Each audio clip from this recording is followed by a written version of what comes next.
நீங்கள் பார்த்துக் கொண்டிருப்பது உங்கள் விஜய்.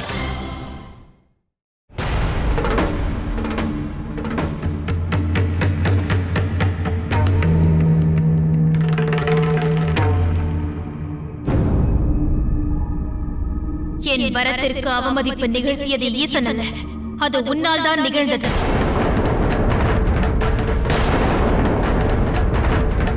அதனை தன்னலத்திற்கு கருவியாக்கினான். இன்று இங்கு நிகழ்பவைகள் உனது பேராசையின் துஷ்ட விளைவுகளே ஆகும். உனது ஆணவ தாண்டவம் இது. நீ துன்பம் விளைவித்தது மானிடர்களுக்கு மட்டுமல்ல, அசுரர்கள் துச்ச நிலையை அடையவும் காரணம் நீயே. உலக நன்மை என காரணம் கூறி நீ இந்த சிருஷ்டியில் உன் ஆதிபத்தியத்தை ஸ்தாபிக்கும் உன் எண்ணத்தை என்னிடம் மறைத்தாய். உனது இந்த பிரயத்தனத்தில் மகாதேவரை, எமது ஆராதனைக்குரியவரை அவமதிக்கவும் துணிவு கொண்டாய் தாரகா. தாயே, நான் அறியாமல் பெருந்தவறு இழைத்திருக்கின்றேன்.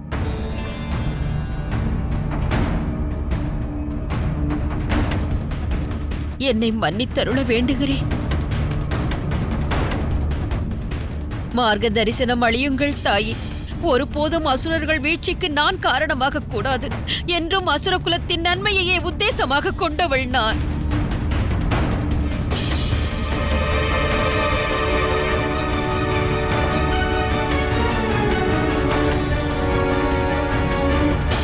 நீ மன்னிப்பு வேண்டுவது உண்மை என்றால் அதை மகாதேவரிடம் வேண்டு.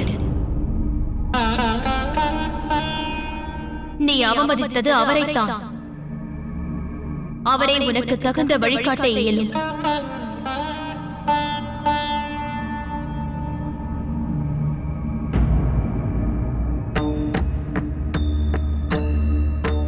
பிரபு, நான் மமதையினால் மதி இழந்தேன். நிகழ்த்தும் மூர்க்கத்தனத்தை நான் உணரவும் இல்லை.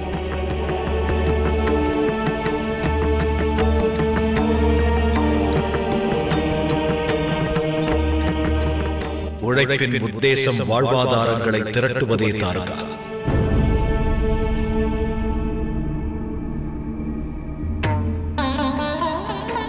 அவ்வரம்பினை அது கடக்கலாகாது.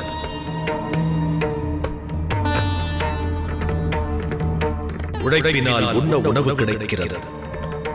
பசி எனும் வேட்கை தணிகிறது.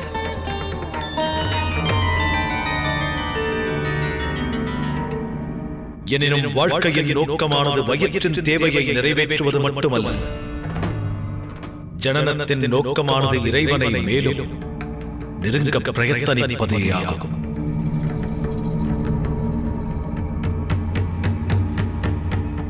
அதற்கு ஆன்மா விழிப்புணர்வு அடைய வேண்டும். ஆன்மாவை சீரமைக்கும் மார்க்கமானது தியானம், சங்கீதம் மற்றும் தத்துவ போதனைகளாகும்.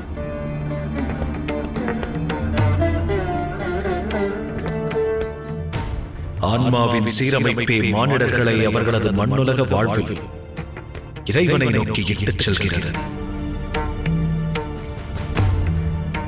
ஆகையால் தீவிர உழைப்பில் ஈடுபடாதவர்கள் மந்தம் என நிர்ணயிப்பது உச்சிதமல்ல.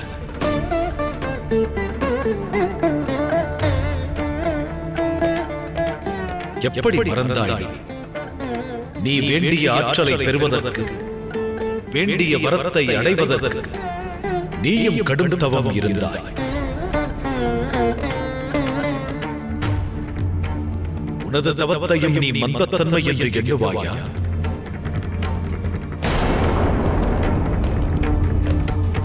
உடலின் தேவைகளை நிறைவேற்ற எத்தனை உழைப்பு தேவையோ அதனினும் அதிக பிரயத்தனம் உள்ளத்தின் தேவைகளை பூர்த்தி செய்ய தேவைப்படுகிறது.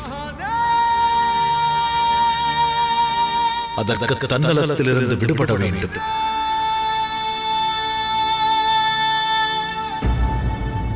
தியானத்தில் கவனத்தை ஒழுங்குபடுத்த வேண்டும். அது எளிதான செயல் என்று தாருகா.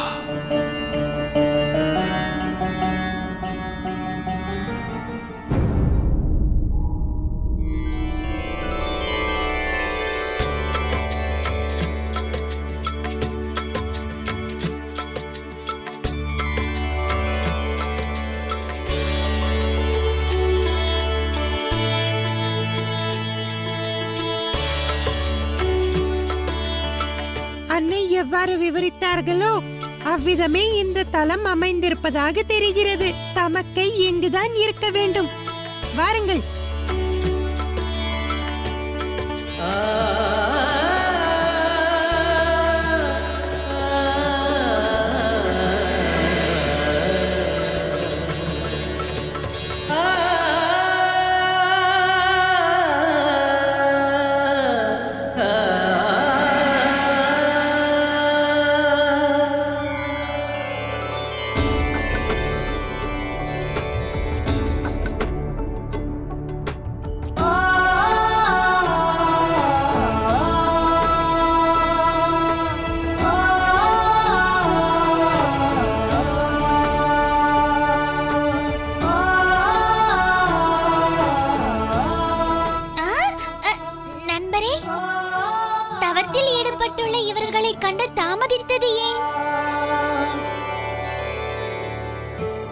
ஏனெனில் இந்த தபஸ்வினியை சந்திக்கும் பொருட்டே கைலாயத்திலிருந்து நாம் இத்தனை தொலைவு வந்தோம். அப்படியா? எனினும் தாம் தமது தமக்கையை காண்பதற்காகத்தான் வந்ததாக கூறினீர்களே. இந்த தபஸ்வினி தான் எனது தமக்கையான அசோக சுந்தரி. எனினும் அதனை தம்மால் எவ்வாறு இத்தனை உறுதியாக கூற முடியும் நண்பரே? நான் எனது தாய் தந்தையின் அம்சம் என்பதை மறக்க வேண்டாம். எங்கள் வம்சத்தின் அம்சத்தை என்னால் அடையாளம் காண இயலாதா?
சகோதரி,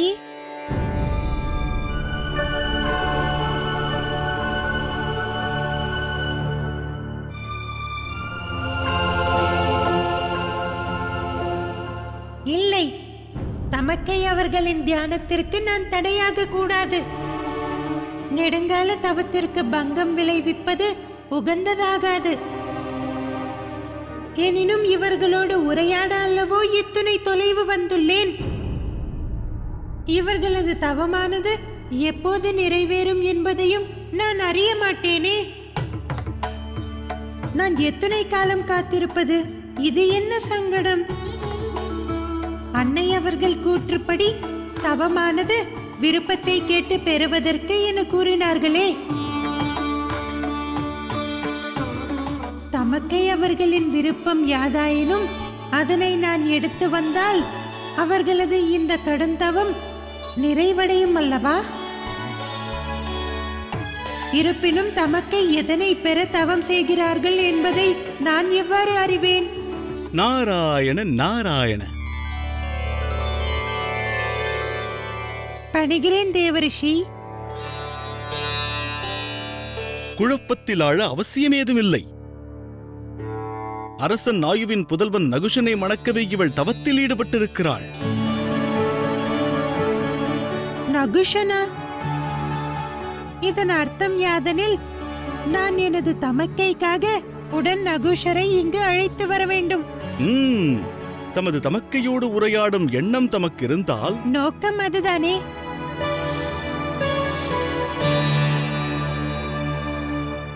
சகோதரி, நான் உடன் சென்று தமது வருங்கால கணவரான நகுஷன் அவர்களை துரிதமாக அழைத்து வருகிறேன்.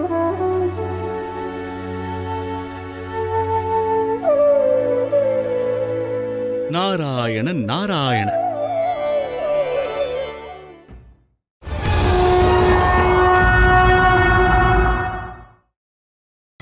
நீங்கள் பார்த்துக் கொண்டிருப்பது உங்கள் விஜய். தவறு இழைத்தது தாருகை மட்டுமல்ல, நீங்களும் தவறு இழைத்திருக்கிறீர்கள். இந்த நிகழ்விலிருந்து நீங்கள் ஒரு பாடத்தை கற்க வேண்டும். வாழ்வின் முக்கிய தூண்கள் 4: தர்மம், உத்தேசம், உழைப்பு, மோட்சம். 4ம் இணையான மகத்துவம் கொண்டவைகள்.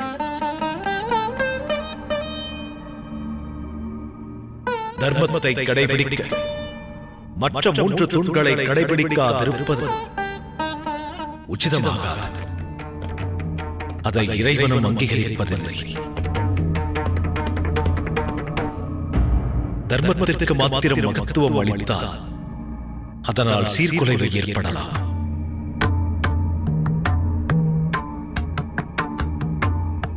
விளைவு தீமை. வாழ்வில் எத்தகைய நிலைமையிலும் எத்தகையதொரு சங்கடம் விளைய நேர்ந்தால் மனிதன் தன்னை பரிபூரணமாக இறைவனிடத்தில் ஆத்ம சமர்ப்பணம் செய்ய முன்வருகின்றான். தாமாக பிரயத்தனங்கள் செய்வதில்லை. இறைவன் தோன்றி தனது துன்பங்களை போக்குவார் என வீண் பிரமையில் ஆழ்கிறான்.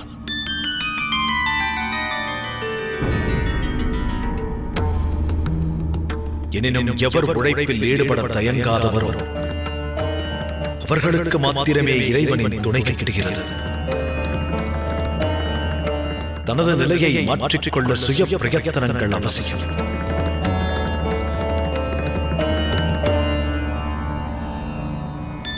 செய்த தவறை ஒப்புக்கொள்வதற்கும் பெரும் துணிவு அவசியமாகிறது. தாருகா, நிகழ்த்தியது தவறென்பதை உணர்ந்த பின்னர் வேண்டும் மன்னிப்பு அர்த்தம் உள்ளதாகிறது.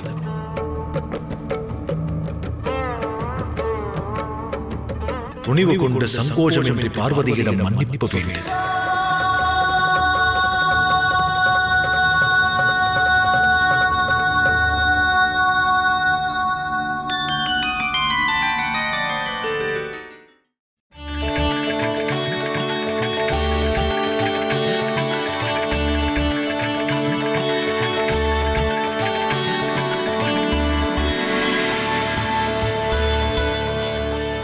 நில்.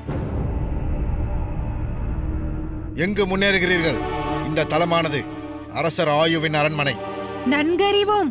அவரது புதல்வனான அரசுகுமாரர் நகுஷனை சந்திக்கவே வந்துள்ளேன். உன்னை போன்ற துச்சமானவர்களை அவர் எப்போதும் சந்திப்பதில்லை. நீ உடன் இங்கிருந்து செல். இந்த வாயிற்காவலன் வரம்பு மீறி பேசுகிறான். நமது நண்பரின் மகத்துவம் புரிந்து அடிப்பணியாவிடிலும் அவமதிக்காமலாவது இருக்கலாம்.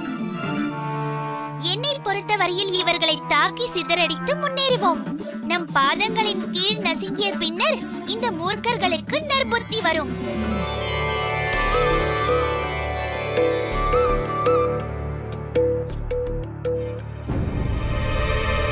தமக்கு எனது பரிச்சயம் இல்லை. அதனால் தாம் இவ்விதம் உரையாடுவது இயற்கையானதே. தமது வார்த்தைகளை நான் அவமதிப்பாக கருத மாட்டேன். அவ்வாறே கருதினாலும் என்ன செய்து விடுவாய்? அப்படி கூறு. யானையின் சிரம் இருப்பதால் அச்சுறுத்தலாம் என்றெண்ணுகிறான். எனினும் நமது அரண்மனையில் முழுமையான யானைகளும் சேவகர்கள் தானே. சென்றுவிடு. தன்மையோடு நாங்கள் எச்சரிக்கும் போதே புரிந்து கொள். செல்.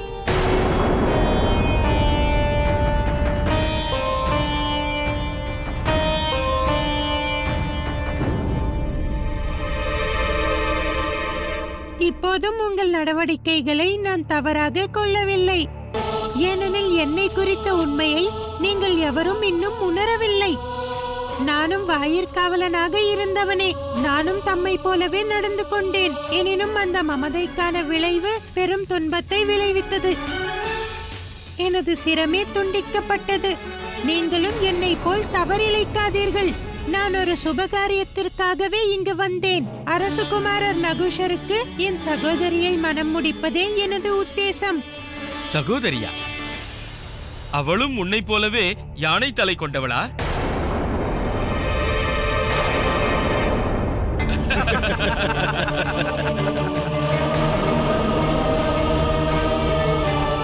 இனியும் தாமதம் செய்ய வேண்டாம்.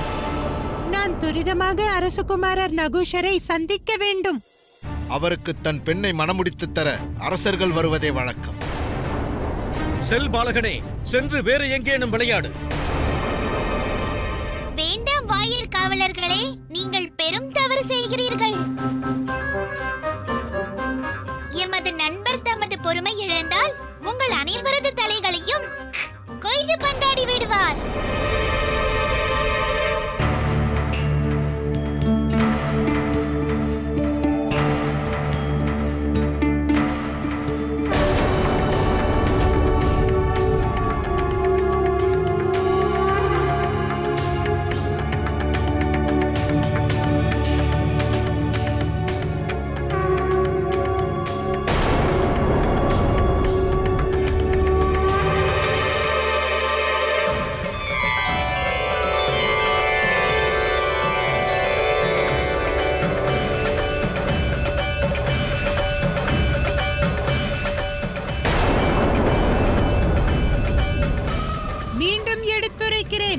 மூர்க்கத்தனத்தில் ஈடுபடாதீர்கள். உங்கள் அனைவரையும் நான் தண்டிக்க விரும்பவில்லை. துஷ்ட பாலகனே, நாங்கள் வீரர்கள். எவர் அச்சுறுத்தலுக்கும் அடிபணிய மாட்டோம். எங்களை தண்டிக்கும் அளவு ஆற்றல் உன்னிடம் இல்லை. நீ அரண்மனைக்குள் பிரவேசிக்க நாங்கள் ஒருபோதும் அனுமதிக்க மாட்டோம். நான் என் அன்னைக்கு வாக்களித்திருக்கிறேன். ஒருமுறை நான் வாக்களித்து விட்டால் அதில் மாற்றம் இருக்காது.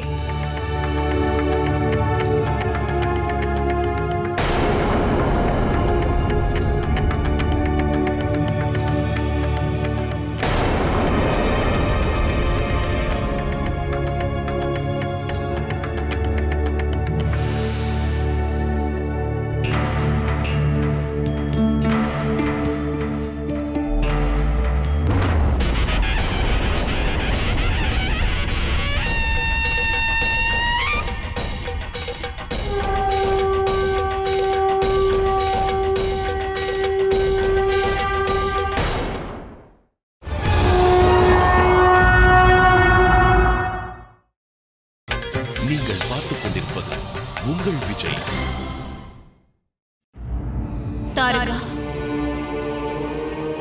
செவிமடுத்தாய் அல்லவா? செய்யும் தவறினை ஒருவர் உணர்ந்த பின் உண்மையில் மன்னிப்பு வேண்டுவதற்கு அவசியங்கள் ஏதுமில்லை.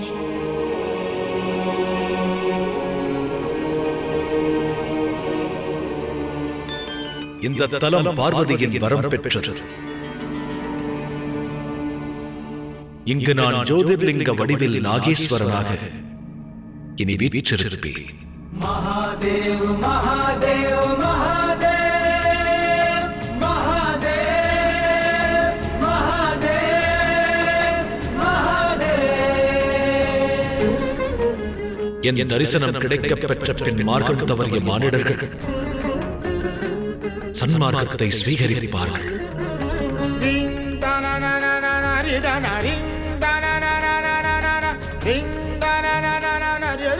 அவர்களை தமது கடமையை, தமது பொறுப்புகளை நிறைவேற்றும் பொருட்டு நான் ஊக்கமளிப்பேன். शंकर शिव भोले उमापति महादेव, शंकर शिव भोले उमापति महादेव, पालनहार परमेश्वर विश्वरूप महादेव, पालनहार परमेश्वर विश्वरूप.